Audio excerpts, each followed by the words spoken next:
This guide covers all the actions Pugilist and Monk learns from level 1 to 50 in order. We go over how each action is meant to be used and recommend ways to use it when relevant. In the summary, we will cover a detailed attack rotation for use at level 50 that encompasses all of the things you learn throughout this guide. Now then, Bootshine is your starting weapon skill, which functions as your combo starter. For now, you simply use this action repeatedly. You also start with the trait, Greased Lightning, which reduces the recast timer on your weapon skills by 5%, meaning that you can use weapon skills slightly faster than other jobs. This recast timer is more commonly referred to as the global cooldown, and I have a short on this subject if you want to learn more. At level 4, you learn the weapon skill True Strike. Whenever you use Bootshine, you will enter Raptor form, which is required to be able to use True Strike. Using True Strike then changes you to Quirl form, which will be relevant a bit later. At this point, you simply alternate between Bootshine and True Strike. At level 6, you learn the weapon skill Snap Punch, which is only available when in Quirl form. Using Snap Punch changes you into Oppo form. Snap Punch does significantly more damage when used from the flank of the enemy. The flank consists of these two quarters of the targeting reticle, and it still counts if you get closer, of course. If an enemy's targeting reticle is closed, then positional requirements like this always succeed. It is more important to use your attacks when they are available than using them from the correct angle. Use your attacks when you can. When fighting alone, it is also almost impossible to reach positionals like this in the first place, so don't worry too much about it outside of groups. Oppo form makes your combo starters like Bootshine have an additional effect. In this case, Bootshine will always deal a critical hit, by default 40% more damage. Now, you fight by using Bootshine, then True Strike, then Snap Punch, repeatedly. Remember that if you can reach the flank of the enemy, Snap Punch does more damage from the flank. At level 8, you learn the role action and ability Second Wind, which heals you for a significant amount. When in a group, it is recommended to only use Second Wind if you are the only one that needs significant healing, as otherwise the healer will probably cast a party-wide heal anyway. At level 10, you learn the role action and ability Leg Sweep, which stuns your target, which can stop enemies with telegraphed attacks with cast times. As a stun, it can also be used to help give your tank a bit of breathing room by stopping at least one enemy in its tracks for a bit. At level 12, you learn the role action and ability Bloodbath, which adds a life-stealing effect to your attacks. If you are actively taking damage or need a lot of healing over a longer period of time, then Bloodbath is likely stronger than Second Wind, and using both may sometimes be excessive and cause you to lack options later. At level 15, you unlock the Chakra Gauge alongside the pseudo ability Meditation. While abilities normally can be used during the weapon skill recast time, using Meditation puts your weapon skills on a 1-second recast time. For this reason, you should only use this ability either when you are not in combat, when you are running to your target, or for some other reason cannot be in range to attack. When Meditation is cast, you gain 1 chakra out of 5. If you are not in combat, it instead grants all 5 immediately. When you have 5 chakra stacks, this ability turns into the proper ability Steel Peak, which does some damage and can be used between your weapon skills. When Steel Peak is available, use it between 2 weapon skills as soon as possible for some free bonus damage. This is commonly referred to as weaving. Make sure to spam Meditation until your chakra gauge is full whenever you have nothing else to do. Because of how Meditation works, for now, you should expect to have 1 and only 1 Steel Peak per fight. At level 18, you learn the weapon skill Twin Snakes, which is an alternative to True Strike that also applies the buff Disciplined Fist, increasing all damage you do for a while. Every other cycle through your combo sets, starting with the first one, use Twin Snakes to make sure the buff is always active. This means your rotation becomes alternating between 2 sequences. Additionally, at the start of a fight, delay Steel Peak until after Disciplined Fist has been applied. At level 20, your trait, Greased Lightning, upgrades to reduce your recast timer by 10% instead. This simply means your weapon skills ready a bit faster. At level 22, you learn the role action and ability Feint, which causes your target to do less damage for a bit, with physical damage being reduced twice as much. The best time to use Feint is when you're expecting a large amount of damage from an enemy, especially if you know it will be physical. Good examples include when a boss is casting a party-wide attack or a large strike on the tank. At level 26, you learn the weapon skill Arm of the Destroyer, which is an area of effect, AoE for short, alternative to Bootshine. At this level, if there are 3 or more targets, it is better to just repeatedly use Arm of the Destroyer, only occasionally using Twin Snakes, and not finishing the combo at all. At level 30, you learn the weapon skill Demolish, which is an alternative to Snap Punch that applies a damage over time effect, or dot for short, to the target. Demolish also does additional damage when used from the rear of an enemy, which is signified by the open part of the targeting reticle. If you position yourself just around where the targeting reticle line stops, you can easily quickly switch between flank and rear positions for Snap Punch and Demolish. Assuming an enemy survives for at least 9 seconds, Demolish is stronger than Snap Punch.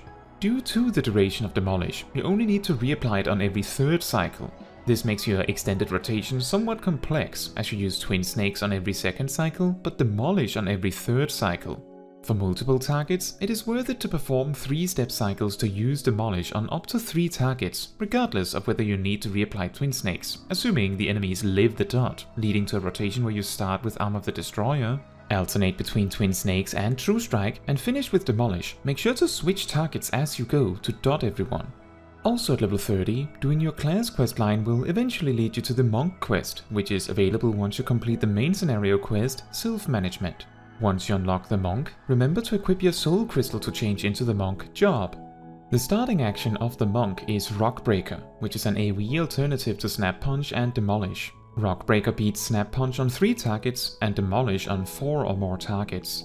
Naturally, if the enemies will not survive very long, then Rockbreaker and Snap Punch will beat Demolish by default. This means on 2 targets, you finish with Demolish twice, then Snap Punch once. On 3 targets, you finish with Demolish only, and on 4 or more targets, you finish with Rockbreaker only. At level 32, you learn the role action and ability Arm's Length, which makes you immune to most knockbacks, and also has the additional effect that if an enemy swings at you, it reduces their attack speed for a while. This is a very strong defensive tool if you need it, so consider using this ability when you're targeted by enemies, especially if the tank dies, for instance. At level 35, you learn the ability Thunderclap, which allows you to dash to a party member or an enemy in a flash. The ability has up to 2 charges and readies another every 30 seconds. However, since it does no damage, you should only use it for mobility. You can use this to dash out of a boss mechanic at the very last moment by dashing to a friend, and then dash back in once it is safe to do so. At level 38, you learn the trait Deep Meditation, which makes critical hits with weapon skills have an 80% chance to grant you 1 chakra stack. This will mainly happen through Opo boot shines, but in general, this is the reason why you should use Steel Peak as soon as possible when it is available, to avoid getting a chakra stack with no space to hold it. While AoE attacks like Arm of the Destroyer and Rockbreaker have the opportunity to critical hit multiple enemies at once, they will only grant at most 1 chakra stack. At level 40, you learn the ability Howling Fist, which is an AoE alternative to Steel Peak. While Howling Fist is an ability you can place on your hotbars unlike Steel Peak, they both consume 5 chakra stacks to use. With 2 or more targets, Howling Fist is superior to Steel Peak and should be used instead. Additionally, in the rare event that you are too far away to attack an enemy with melee, but within 10 yalms, you can use Howling Fist as a makeshift ranged attack. Note that Howling Fist strikes in a line in front of you, so make sure you are facing correctly when using it. Your trait Greased Lightning is also upgraded to 15%, further increasing the speed of your weapon skill usage. At level 42, you learn the ability Mantra, which makes you and your party receive more healing for a while. This means this action is almost useless when playing alone, but can be useful in a group setting to help your healer recover from large amounts of damage. At level 45, you learn the weapon skill 4-Point Fury, which is an AoE alternative to True Strike and Twin Snakes, and additionally also applies the same buff as Twin Snakes. On 3 or more targets, 4-Point Fury beats both of the alternative options. At level 50, you learn the weapon skill Dragon Kick, which is an alternative to Bootshine and Arm of the Destroyer. Due to it being far stronger without its Opo form bonuses than Bootshine, you want to use this action when starting from no form. When Dragon Kick is used while in Opo form, it grants you Leaden Fist, which makes your next Bootshine do way more damage.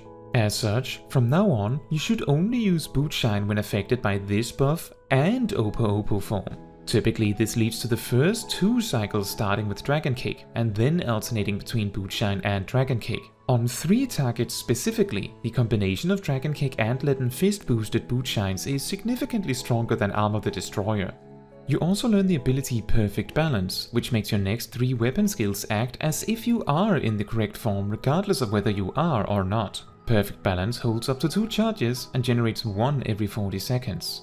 Take note that once Perfect Balance ends, you're left in no form. So at this level, you should preferably do both Perfect Balance casts back to back to minimize the amount of time you have to start from scratch. The optimal way to use Perfect Balance for damage on single target is to alternate between Dragon Kick and Boot Shine. Make sure to start with Dragon Kick to reboot your rotation once your Perfect Balance ends. On 3 targets, Perfect Balance is best used to spread Demolish, leaving you time to use Rock Breaker, while on 4 or more targets, it is better to use Perfect Balance on just Rock Breaker. In any case, try to make sure the buff Disciplined Fist from Twin Snakes and 4-Point Fury has as much duration as possible before you start. And furthermore, it is best to initiate Perfect Balance after Dragon Kick or Boot Shine.